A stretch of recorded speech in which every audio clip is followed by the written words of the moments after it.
జంతువుల నుండి మనుషులకు వ్యాప్తి చెందే వ్యాధులను జూనోటిక్ వ్యాధులు అంటారు. ప్రపంచవ్యాప్తంగా సుమారు 200 వ్యాధులు ఈ విధంగా వ్యాప్తి చెందుతున్నాయి. వీటిలో ప్లేగు, లెప్టోస్పైరోసిస్, బ్రూసెల్లోసిస్, యాంథ్రాక్స్ వంటి బ్యాక్టీరియల్ వ్యాధులు, రేబీస్, మెదడువాపు వంటి వైరల్ వ్యాధులు ప్రధానంగా పేర్కొనదగినవి. వీటన్నిటిలోకెల్లా ప్రమాదకరమైన, బాధాకర, మృత్యువు అంచెదశగా కల వ్యాధి రేబీస్.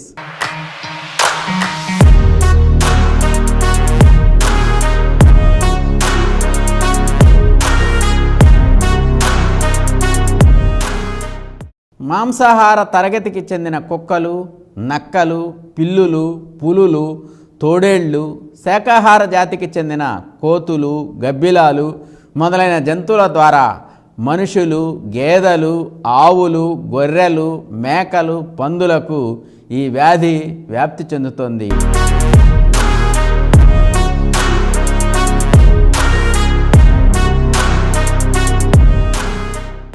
అమెరికా వంటి దేశాలలో గబ్బిలాలు కూడా ఈ వ్యాధి వ్యాప్తికి కారణమవుతున్నాయి. అయితే మన దేశంలో 99% రేబీస్ కుక్కల ద్వారానే వ్యాప్తి చెందుతుంది.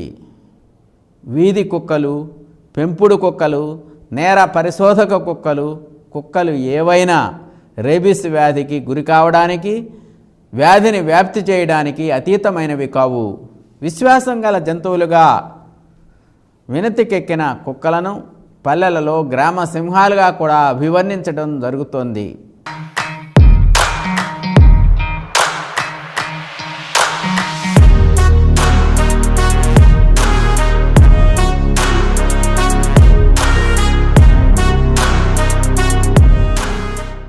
పట్టణాలలో, నగరాలలో కుక్కలు ప్రధాన పెంపుడు జంతువులు. మన దేశంలో ప్రస్తుతం 1,95,00,000 కుక్కలున్నాయని అధికార గణాంక వివరాలు తెలుపుతున్నాయి. నేడు పెంపుడు కుక్కలను ఎత్తుకొని ముద్దాడడం, నోట్లో చేతులు పెట్టడం ఇలాంటి దృశ్యాలు తరచూ కనిపిస్తూనే ఉన్నాయి. కుక్కల లాలాజలం అంటే సెలైవా ప్రమాదకరమైనది. ఇది ఆహార పదార్థాలపై పడినా, మన శరీరం మీద గల గాయాల మీద పడినా, కుక్కలు గోళ్లతో గీచినా, కరిచినా నిర్లక్ష్యం చేయకూడదు. కుక్కలతో చెలగాటం కొన్ని సందర్భాలలో ప్రాణ సంకటం అన్న శాస్త్రీయ వాస్తవాన్ని ప్రతి ఒక్కరూ గుర్తించాల్సినటువంటి అవసరం ఉంది.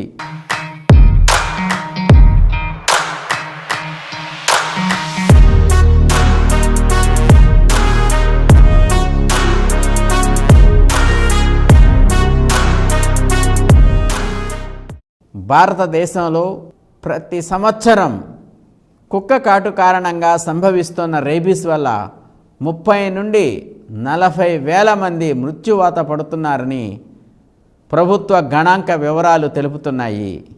ఏటా కుక్క కాటుకి గురై 30 లక్షల మంది వ్యాక్సిన్ తీసుకోవడం ద్వారా మృత్యువు నుండి తప్పించుకోగలుగుతున్నారు. ప్రపంచంలో 87 దేశాలలో రేబీస్ సమస్య అధికంగా ఉంది. అందులో అగ్రస్థానం మన దేశందే. అయితే ఇప్పటికే Australia, Japan, New Zealand, United Kingdom వంటి దేశాలు రేబీస్ రహిత దేశాలుగా గుర్తించబడ్డాయి. మన దేశంలోనూ కేంద్రపాలిత ప్రాంతాలైన లక్షద్వీపులు, అండమాన్ నికోబార్ దీవులలో రేబీస్ వ్యాధి నిర్మూలించబడినట్టు తెలుస్తోంది. నేడు వైద్యశాస్త్రం ఎంత పురోగతిని సాధించినా, ఎన్నో ప్రాణాంతక వ్యాధుల నుండి మానవులను రక్షిస్తున్నా, కానీ నేటికి కూడా కుక్క కాటు వల్ల వచ్చే రేబీస్ వ్యాధి నుండి మనిషిని మాత్రం రక్షించలేకపోతున్నది. రేబీస్ వచ్చాక వైద్యం లేదు, కానీ వ్యాధి రాకముందు తగిన జాగ్రత్తలతో చికిత్స పొందడం ద్వారా వ్యాధికి గురి కాకుండా పూర్తిగా నిరోధించవచ్చును.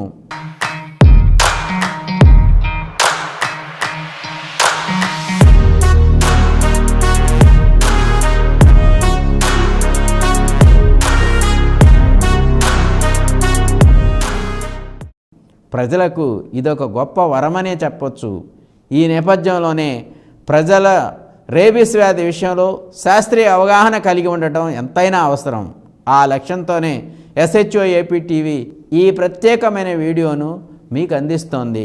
అసలు రేబీస్ అంటే ఏమిటి, అది ఎలా సంక్రమిస్తుంది?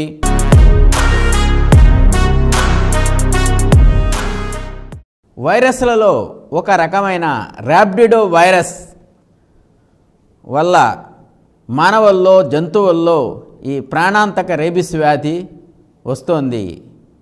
వైరస్కి ఇంతకు ముందే చెప్పినట్లుగా జంతువుల ద్వారా ఇతర జంతువులకు మనుషులకు వ్యాప్తి చెందుతోంది.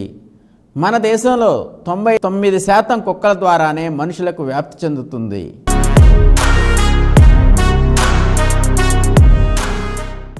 అతి సున్నితమైన సజీవ బుల్లెట్ ఈ ర్యాబిడో వైరస్.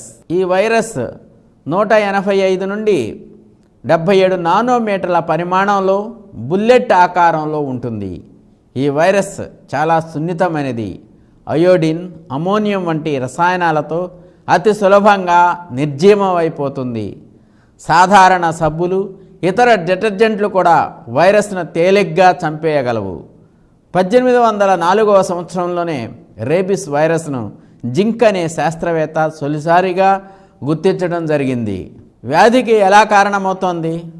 వైరస్ కలిగిన జంతువులు, కుక్కల లాలాజలం ద్వారా శరీరంలో ప్రవేశించిన ర్యాబిడో వైరస్ దేహ కండరాలలో చేరుతుంది.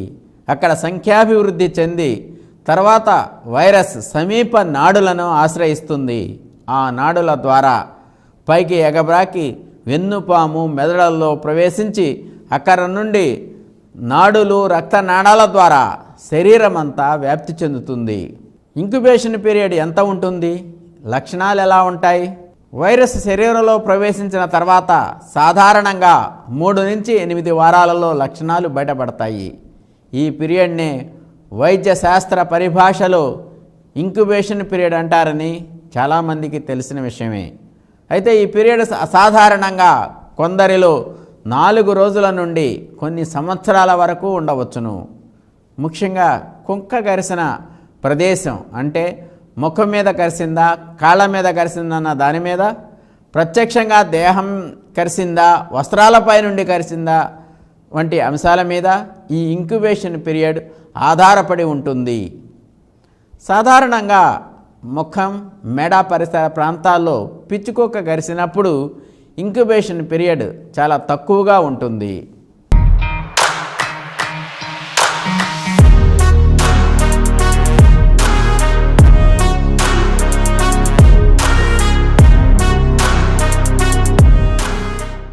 ఇక లక్షణాల విషయానికి వస్తే, తొలుత కుక్క కరిచిన ప్రదేశంలో తిమ్మిర్లు, నొప్పి వంటి లక్షణాలు ఉంటాయి.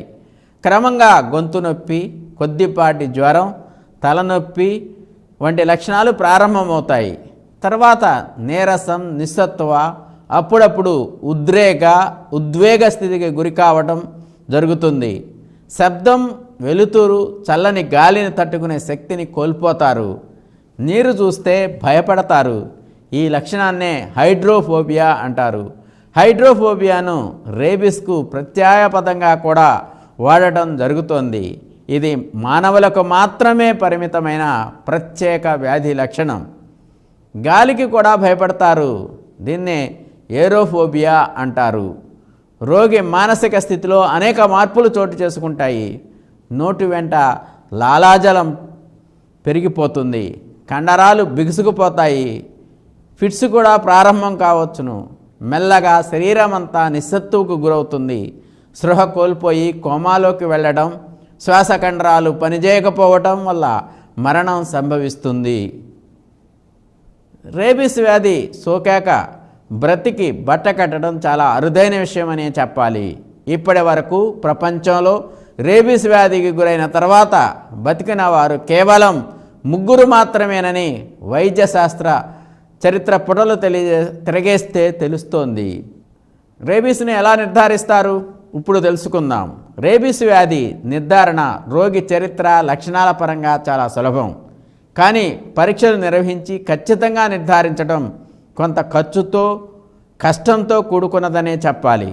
రోగి చనిపోయిన తర్వాత మెదడును మైక్రోస్కోప్లో పరీక్షించడం ద్వారా తేలికగా నిర్ధారించవచ్చును.